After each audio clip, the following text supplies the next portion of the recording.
Cases of human rights abuses is really growing in Africa. What is your organization doing about it? I mean, we've seen countries like Mali, Burkina Faso, Guinea, even in Nigeria. First, in answering that question, I'll need to give you an idea of how the Commission works. Okay. So because its mandate is open-ended in terms of human rights on the African continent, and the mandate covers 54 of the 55 countries. The Charter has been ratified by all but Morocco. So the Commission is expected to monitor human rights and respond to human rights issues in these 54 countries. Meanwhile, in terms of its setup, it has 11 commissioners that are part-timers, and it has a secretariat based in Banjul with lawyers and some other administrative staff. At the moment, we have 9 lawyers. So what the Commission does in light of its structure vis-a-vis its mandate is to develop working methods on how to try and engage with all these human rights issues across the 54 countries. So one of the things that the Commission does first is to monitor human rights development in Africa on an ongoing basis. And it has divided up the 54 countries amongst 11 commissioners. So at least one commissioner is responsible for about 5 countries. And there's a legal officer who's attached to that commissioner who on a daily basis monitors what happens. And depending on the human rights development, whether it's positive or negative, that commissioner, who is called the country rapporteur, has the obligation to take steps to respond to human rights issues. So even as you mentioned, Mali, Sudan, and Nigeria, and the various situations that we're having, the country rapporteurs usually issue press statements, first and foremost, as soon as human rights situations develop and need engagement.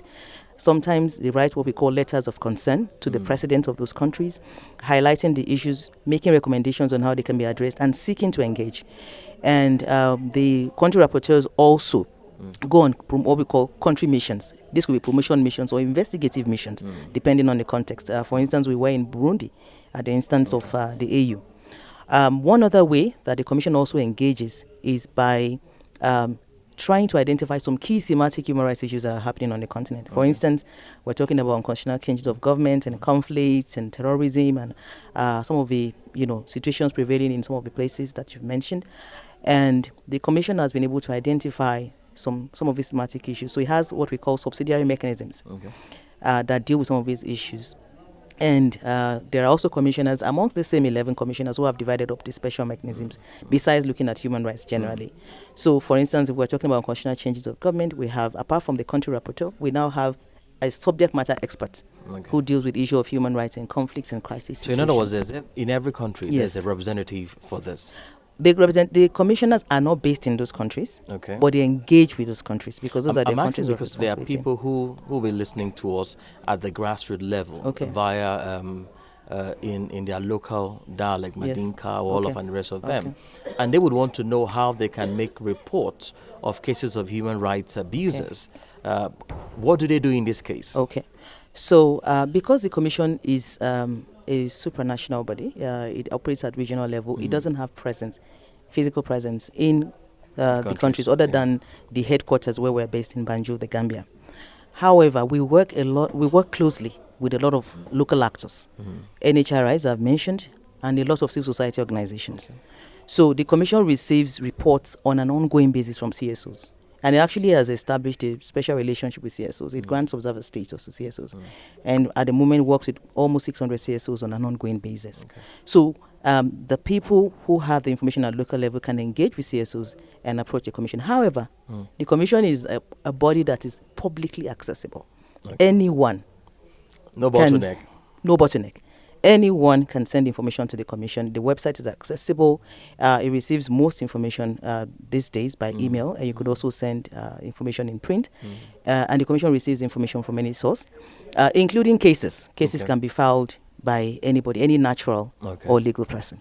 Yes. Well, let me bring you back to this forum. Yes. There's so much talk about after human rights being infused or embedded in it. I bet you people back home really don't know about all of these things. Even the Continental Free Trade Area, most people still are not aware that there is, a protocol of such. How are we going to merge the two? Do you think at the end of this dialogue, the main aim of embedding human rights into AfCFTA will be achieved? Okay, thank you. To start with, AfCFTA is a very great initiative of the AU, which has developed a 50-year vision plan. and has been able to identify certain priorities that would help to achieve that vision. Okay.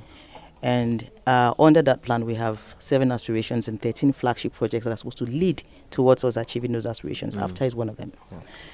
Yeah. But because the vision is also a holistic vision, there are also elements that relate to human rights and peace and security, because the interconnectedness have been recognized by AU member states, both under the vision as well as under various instruments over the years.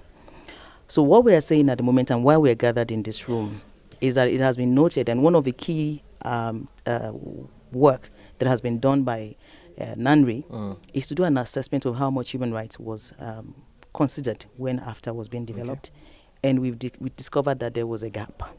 There wasn't a lot of engagement amongst stakeholders that deal, or engagement with stakeholders that deal with human rights, including the African Commission on Human and People's Rights. So while we're in this room, is first to identify from our different angles, what are the challenges, what can be done, and how do we engage? Okay.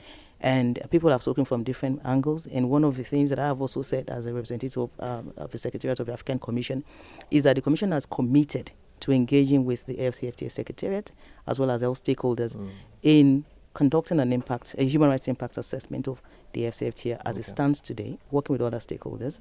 Let's identify what are the gaps.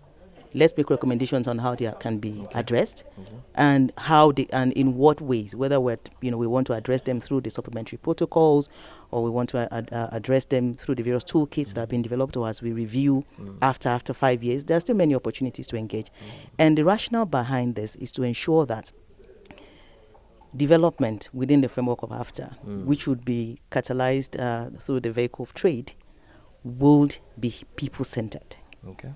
And would ultimately serve the interests of the African people as envisaged under the African Charter and Human and People's Rights. Okay. Yes. Well, my final question before I let you go. People still complain about border blockades. We saw the instance of the war in Sudan, where most people, other nationals who wanted to leave the country, would have done so with the AfCFTA coming into place. And then 2025, thereabout, has been set to fully achieve this. Do we have that time to achieve all of this? Indeed, that's one area of concern, and actually one of the areas of the overlap between AfCFTA and human rights, where we think that there's much more work to be done. This issue has been addressed during this conference. Okay. The protocol that should allow for the free movement of persons on the continent has not received a lot of endorsement. It's only been ratified by 4 countries out of 55. Meanwhile, movement of persons is critical in the context of AfCFTA, as you've mentioned, and also in other contexts, as you've given the example. At the level of the African Commission, for instance, we have a special mechanism that is dedicated to the issue of free movement, internally displaced persons, refugees, and all of that. And we've developed a number of soft law instruments on rights to nationality. Recently, the Commission pushed for the adoption of a protocol on the right to nationality in Africa. So efforts have been undertaken at the level of the Commission and by different other stakeholders. My colleague from the Committee on the Rights and Welfare of the Child also mentioned what they are doing. So what we need to do is now to be able to engage, coming out of this forum, to be able to engage properly with AfCFTA and other stakeholders, so that all of these standards and recommendations that have come from different bodies can be mainstreamed into the process, so that we can ensure that free movement of persons, which is critical to AfCFTA and also to a number of human rights issues, can be achieved on the continent. Sorry, my second finally. Okay. When you mention the right to nationality, can you break that down? Okay, so one of the things that has been discovered in the course of the work of the African Commission, and also as was alluded to by my colleague from the Committee on the Rights and Welfare of the Child, is that there is a lot of challenge with the documentation of people at national level. And so we have situations where people then find themselves being stateless in a number of contexts. And this is a very critical issue for the protection of human rights, because it leaves you in a vacuum for human rights protection. And it's also a problematic issue in the context of trade. So this is the reason why efforts have been undertaken by different stakeholders, including the Commission, to address this issue and to make recommendations on how AU states can address the issue of statelessness.